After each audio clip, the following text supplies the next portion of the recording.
황금 머리칼 세올. 옛날 어느 마을에 한 농부가 살고 있었습니다. 어느 날 농부의 집에 건강한 사내아이가 태어났습니다. 마을 사람들이 농부를 축하해주기 위해 농부의 집에 모였습니다. 그 중에는 점쟁이도 있었습니다. 점쟁이는 아이를 유심히 살펴본 후에 이렇게 말했습니다. 이 아이는 20살에 공주와 결혼할 운명이요. 농부와 마을 사람들은 깜짝 놀랐습니다. 아니, 가난한 농부의 아들이 어떻게 공주와 결혼을 한다는 말입니까? 틀림없는 걸세. 여태까지 내 점괘는 한 번도 틀린 적이 없거든. 얼마 지나지 않아서 농부의 아들이 공주와 결혼할 것이라는 소문이 온 나라에 퍼졌습니다. 그리고 임금님도 이 소문을 듣게 되었죠. 내 딸이 고작 그런 농부의 아들과 결혼을 하게 될 거라고? 어림도 없지. 화가 난 임금님은 곧장 농부의 집으로 찾아갔습니다. 네 아들을 내놓아라.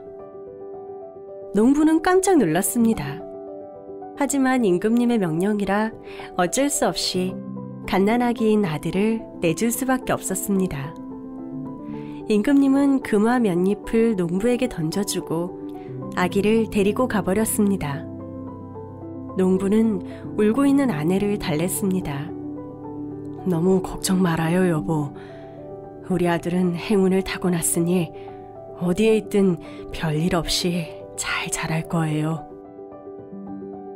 한편 임금님은 아기를 상자에 넣어 강가로 갔습니다. 멀리 떠내려가서 다시는 돌아오지 마라.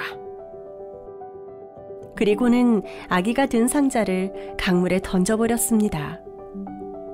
아기가 든 상자는 강물을 따라 한참을 떠내려갔습니다. 강가에서 낚시를 하던 방앗간 주인이 우연히 그 상자를 보게 되었습니다. 웬 상자가 떠내려오는 거지? 방앗간 주인은 얼른 강으로 내려가서 상자를 건져 올렸습니다. 상자를 열어본 방앗간 주인은 깜짝 놀랐습니다. 상자 안에 아기가 들어있네? 아기는 해맑은 얼굴로 방긋방긋 웃고 있었습니다. 마침 아기가 없던 방앗간 주인은 아기를 데려가 요한이라는 이름을 지어주고 애지중지 길렀습니다.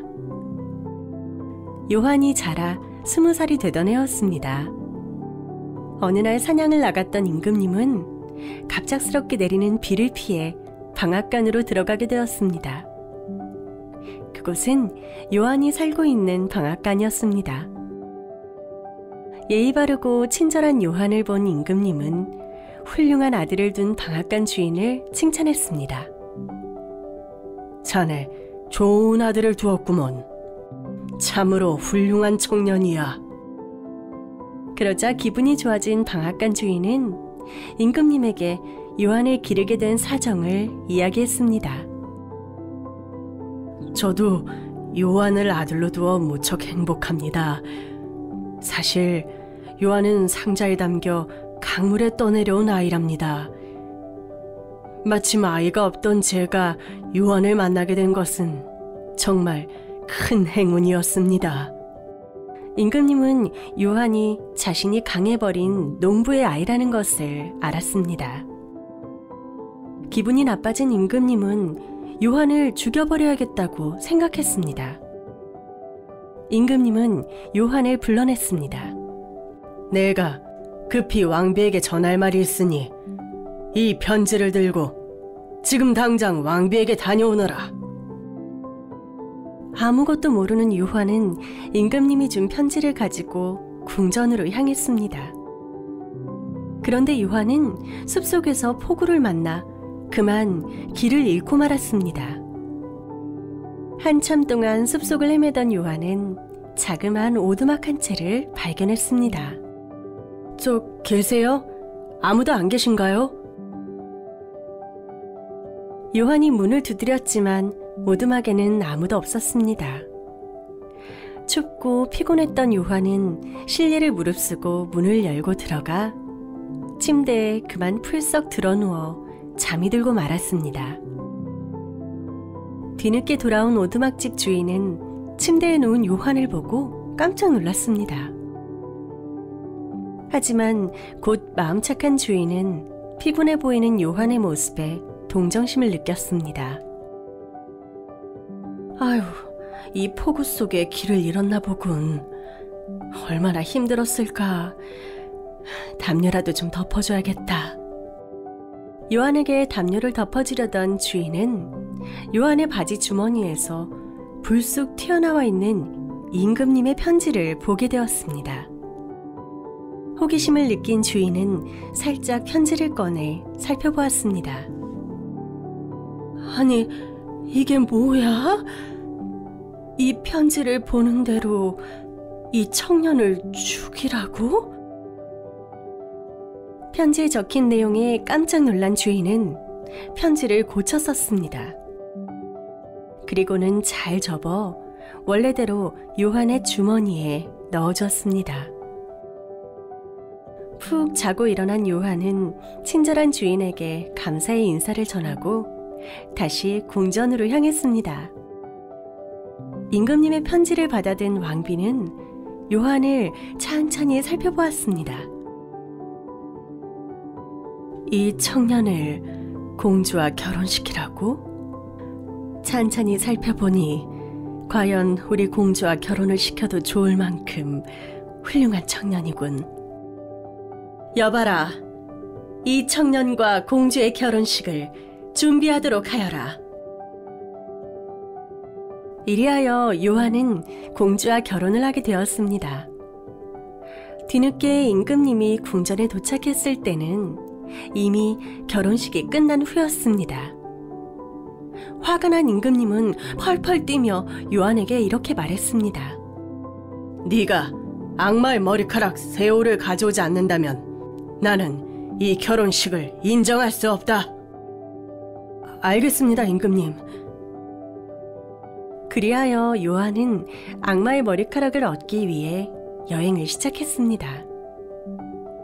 요한이 어떤 도시를 지날 때였습니다. 성문을 지키는 파수꾼이 깊은 한숨을 내쉬고 있었습니다. 파수꾼 아저씨, 왜 그렇게 한숨을 쉬시나요? 이 도시에는 포도주가 콸콸 나오는 샘이 있다네. 그런데 어느 날부터인가 그 샘이 바짝 말라서 포도주가 한 방울도 나오지를 않아.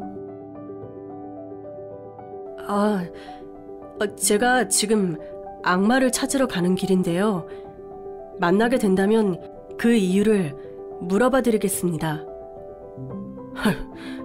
그래주면 정말 고맙지. 계속해서 길을 가던 요한은 이번에는 어떤 시골 마을을 지나게 되었습니다. 어떤 사람이 사과나무 아래 앉아서 한숨을 쉬고 있었습니다. 아저씨, 무슨 일 있으세요? 왜 그렇게 한숨을 쉬고 계세요? 에휴, 이 나무에는 얼마 전까지만 하더라도 황금사과가 주렁주렁 열렸다네. 그런데 지금은 하나도 열리질 않아서. 예. 제가 지금 악마를 찾으러 가는 길인데요. 만나게 되면 이유를 물어봐 드릴게요. 그래주면 정말 고맙겠군. 강가에 도착한 요한은 강을 건너기 위해 배에 올라탔습니다. 한참 배를 타고 가고 있는데 갑자기 노를 젓던 사공이 한숨을 크게 내쉬었습니다. 에휴, 나는 이제 노 젓는 일이 지긋지긋하단 말이야. 하지만 이 일을 그만둘 수 있는 방법을 영 모르겠네. 힘드시겠어요. 제가 지금 악마를 찾으러 가는 길인데요. 만나게 되면 이유를 한번 물어봐 드릴까요? 그래주면 정말 고맙겠군. 마침내 악마의 집 앞에 도착했습니다. 요한은 조심스럽게 문을 두드렸습니다. 계십니까? 문이 활짝 열리더니 머리가 하얀 할머니가 나왔습니다. 누구냐? 여기는 악마가 사는 곳이란다. 위험하니 어서 돌아가거라. 할머니, 저는 꼭 악마를 만나야 해요. 머리카락 새 올도 얻어야 하고요. 물어볼 것도 있거든요. 요한은 할머니에게 그동안의 사정을 말했습니다. 너는 참으로 용기 있구나. 좋아, 내가 너를 도와주도록 하마. 그렇게 말하고 할머니는 낮은 목소리로 무언가를 중얼거렸습니다. 그러자 요한이 아주 자그마한 개미로 변했습니다. 너는 구석에 숨어서 얌전히 기다리거라. 이윽고 악마가 집으로 돌아왔습니다. 이상하다. 집안에서 사람 냄새가 나는걸. 악마는 코를 킁킁거렸습니다. 사람이 어디 있다고 사람 냄새가 나나. 그러지 말고 이리 와서 내 무릎을 베고 누우렴. 내가 이를 잡아주마. 악마는 순순히 할머니의 무릎을 베고 누웠습니다. 할머니가 머리카락을 만져주자 악마는 금세 잠들었습니다. 그러자 할머니가 악마의 머리카락 한 올을 쏙 뽑았습니다. 아이따고! 저런 미안하구나. 내가 깜빡 졸았지 뭐야. 그런데 참 이상한 꿈을 꾸었단다.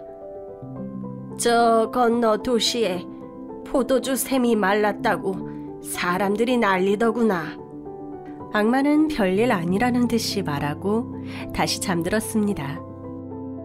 악마의 머리카락을 쓰다듬던 할머니는 또 머리카락을 한 올 쏙 뽑았습니다. 아야야, 왜 자꾸 머리카락을 뽑아요? 악마가 투덜거렸습니다. 아유 미안하구나. 내가 또 졸았지 뭐야. 그런데 꿈에 저 건너 마을에 있는 황금 사과나무를 보았단다. 이제는 더 이상 황금 사과가 열리지 않는 모양이야. 그거야 쥐가 나무 뿌리를 갉아먹고 있으니까 그렇죠? 악마는 다시 눈을 감고 잠이 들었습니다.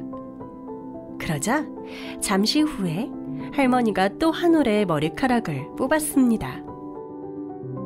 악마는 더 참지 못하고 벌떡 일어났습니다. 악마는 화가 나서 밖으로 나가려고 했습니다. 나이가 드니 자꾸만 졸려서 말이지. 얘야, 이것만 좀 대답해주고 나가렴. 요 앞에 강에서 노를 젓는 뱃사공 말이야. 꿈에 그 사람이 나오더니 노를 젓기 싫다고 투덜거리지 않겠니? 그 사람이 노를 젓지 않으려면 어떻게 하면 될까? 그거야 배를 탄 사람에게 노를 주고 도망쳐버리면 되지요. 대답을 마친 악마는 휑 하니 밖으로 나가버렸습니다. 그러자 할머니는 요한을 다시 사람으로 돌아오게 한 뒤에 악마의 머리카락 새 올을 손에 쥐어주었습니다. 궁금했던 거 다 들었지? 자, 악마의 머리칼 새 올이다.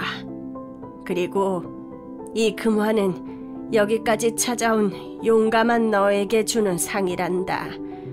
가져가서 요긴하게 쓰렴. 이제 어서 가거라. 다시 악마가 돌아와서 너를 보면 당장 잡아먹어버릴 거야. 할머니는 요한의 손에 악마의 머리카락과 금화가 든 자루를 쥐어주었습니다. 고맙습니다, 할머니. 요한은 악마의 머리카락 새올과 금화가 든 주머니를 손에 쥐고 다시 궁전으로 돌아가기 시작했습니다. 그리고 배를 타고 강을 건넌 다음 사공에게 말했습니다. 사공 아저씨, 노를 젓는 일이 싫으시다면 다음번 배를 타는 사람에게 노를 맡기고 도망가 버리세요. 그런 방법이 있었군. 고맙네. 계속 길을 가던 요한은 사과나무가 있는 마을을 지나다 여전히 사과나무 아래 앉아있는 아저씨를 만났습니다. 아저씨, 이 사과나무에 황금사과가 열리지 않는 건 쥐가 나무 뿌리를 갉아먹고 있어서래요. 그 쥐를 잡으세요. 그러자 아저씨의 얼굴이 환해졌습니다. 이번엔 포도주 샘이 메마른 도시에 도착했습니다. 요한은 파수꾼에게 샘이 마른 이유를 알려주었습니다. 아저씨, 포도주 샘이 마른 건 두꺼비가 포도주가 나오는 구멍을 막고 있기 때문이래요. 그 두꺼비를 치우세요. 하하하, 그랬구나. 정말 고맙네. 요한이 궁전으로 돌아왔습니다. 임금님은 깜짝 놀랐습니다. 아니, 악마를 만나고도 살아서 돌아왔단 말이냐? 네, 친절한 할머니 덕분에 이렇게 금화까지 한 자루 얻었는걸요. 뭐, 금화라? 네, 용감하게 거기까지 찾아온 상이라고 하셨어요. 거기까지 가기만 하면 금화 한 자루를 얻을 수 있단 말이지. 임금님은 당장 금화를 얻으러 궁전을 나섰습니다. 임금님이 배를 타고 강을 건널 때였습니다. 배에서 내릴 때가 되자 사공이 냉큼 임금님에게 노를 맡기는 것이 아니겠습니까? 나는 이제 더 이상 노를 젓기 싫소. 이제 당신이 좋으시오.